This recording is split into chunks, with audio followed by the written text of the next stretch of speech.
8월 26일 오늘 하나님의 말씀은 마태복음 6장 말씀입니다. 하나님과 영혼을 함께 할 수 있는 지름길인 산상설교를 오늘 나누겠습니다. 1절로 4절 말씀. 사람에게 보이려고 그들 앞에서 너희 의를 행하지 않도록 주의하라.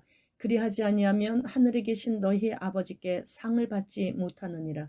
그러므로 구제할 때 외식하는 자가 사람에게서 영광을 받으려고 회당과 거리에서 하는 것 같이 너희 앞에 나팔을 불지 말라. 진실로 너희에게 이르노니 그들은 자기 상을 이미 받았느니라. 너는 구제할 때 오른손이 하는 것을 왼손이 모르게 하여 네 구제함을 은밀하게 하라. 은밀한 중에 보시는 너희 아버지께서 갚으시리라. 1절 말씀에서 너희 의를, 이 말씀에서 유대인에게 있어서 의는 구제와 동일어로 사용되었습니다. 의는 곧 구제였습니다. 구제는 가장 자연적이고 외적인 의의 행위를 대표하기 때문입니다. 선행을 할 때 때로는 자신의 형편도 넉넉하지 못할 수도 있고 때로는 상대방을 위해 시간도 할애해야 하는 경우도 있기에 사실은 생각과 같이 그리 쉽지만은 않습니다. 그러나 그럼에도 선행을 할 수밖에 없는 것은 하나님께서 우리에게 명령하신 말씀이시기 때문입니다. 구제를 할 때 말씀대로 행하지 못하고 자신이 한 선행이 때로는 드러날 수도 있습니다. 환경에 의해 선행이 드러났을 때 드러난 것으로 인해 이러한 선행이 마땅히 행해야 함에도 알지 못해서, 그리고 본 적도 없고 들은 적도 없고 그래서 생각하지 못해서 선행을 어떻게 해야 하는지를 모르는 미래의 선행 가능자들에게 좋은 영향을 주어 도움이 필요한 많은 이들에게 선한 영향력을 끼칠 수가 있는 좋은 면도 때로는 있습니다. 그러나 자신이 그 선행을 일부러 드러내려고 한다면 그것은 하늘아버지께서 기뻐하시는 선행으로서의 가치를 상실하게 됩니다. 갈라디아서 6장 9절로 10절 말씀. 선을 행하다가 낙심하지 말지니 포기하지 아니하면 때가 이름에 거두리라. 이 말씀은 하나님의 말씀이십니다. 선행은 곧 구제이고 구제는 곧 의입니다. 그런데 때로는 선을 행하다가 고난을 당할 때가 있어요. 그러나 낙심하지 않아야 하는 것은 악을 행하다가 고난을 받는 것보다 낫다고 베드로전서 3장에서 말씀하셨기 때문이죠. 하나님께서 말씀하신 것은 반드시 지켜 행해야 하는 것입니다. 그래서 우리는 말씀에 순종하기 위해 선을 행하다가 낙심하지 않을 수 있고 이젠 그만하고 싶어 라고 포기하지 않을 수 있는 것입니다.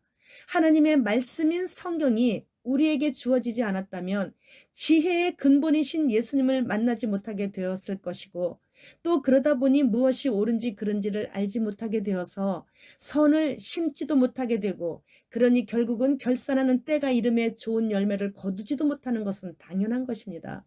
그러니까 주님 안에서 선을 행하지 않는 것이 죄인지도 모르고 그냥 지나갈 수밖에 없게 되는 것이죠. 또 주님께서는 우리가 기도할 때 중언부언하지 말라고 하시면서 우리에게 모범 기도를 가르쳐 주셨습니다. 정확히 기도의 대상이 누구신지를 알아야 하기에 하늘에 계신 우리 아버지여로 기도를 시작하라고 말씀하셨고 하늘의 천사들이 하나님께 온전히 순종함으로 인해 하나님의 뜻이 하늘에서 이루어진 것 같이 땅에서도 그분의 자녀들인 인간들이 자신의 삶 속에서의 행위를 성령의 능력의 도우심을 힘입어 거룩하게 하여 순종할 때에 땅에서도 하나님의 뜻이 이루어질 수 있음을 확실하게 말씀해 주시는 겁니다. 우리에게 성령님의 능력이 임하시지 않으시면 경건하게 살고자 하는 바람을 이룰 수가 없어요. 아이들뿐만 아니고 어른들도 아무것도 아닌 것 같이 우습게 생각할 수 있는 유튜브 중독에서 스스로 빠져나오지 못하고 있는 것 다 보시고 계시죠? 마음은 원이로되 육신이 연약하여 절제할 수 없는 것이에요. 옛날에 화투 노름 중독에서 빠져나오기 위해서 자신의 그 손가락을 잘랐대요. 그런데 어느 날 보니까 발가락으로 화투를 잡고 하고 있더라. 이런 말이 있었죠. 이 정도로 마약이든 노름이든 성중독이든 성령님의 도우심 없이는 아무것도 할 수 없어요. 데살로니가 전서 5장 22절 말씀. 악은 어떤 모양이라도 버리라고 말씀하신 대로 악한 것은 어떤 모양이라도 처음부터 거절하지 않는다면 중독을 피할 수 없게 되는 것입니다. 가볍게 생각할 수 있는 그 어떠한 좋지 못한 것의 모양을 흉내라도 내기 시작한다면 기다렸던 사탄 마귀의 소나기에 빠지게 되고 성령님의 도움 없인 결코 스스로 거기서 빠져나오지 못하게 되는 것을 나 자신과 하나님만이 알고 있는 그 무엇인가를 통해서도 이미 스스로 증명을 하고 있지 않습니까? 지금은 말세 중에서도 가장 끝자락인 말세지말이라고 마지막 때라고 준비하라고 이렇게 늘 외치고는 있지만 이렇게 오늘같이 예수님의 산상수훈 설교를 준비하는 시간에는 마음이 편치 않는 것만은 사실입니다. 이제는 내 안에 암과 같은 악의 존재를 아픔을 무릅쓰고 잘라내고 도려내는 수술을 우리 주님께서 집행하실 수 있도록 온전히 순종하는 훈련을 지금 긴박하게 마쳐야 할 때입니다. 지금 주님 오시고 계십니다. 마라나타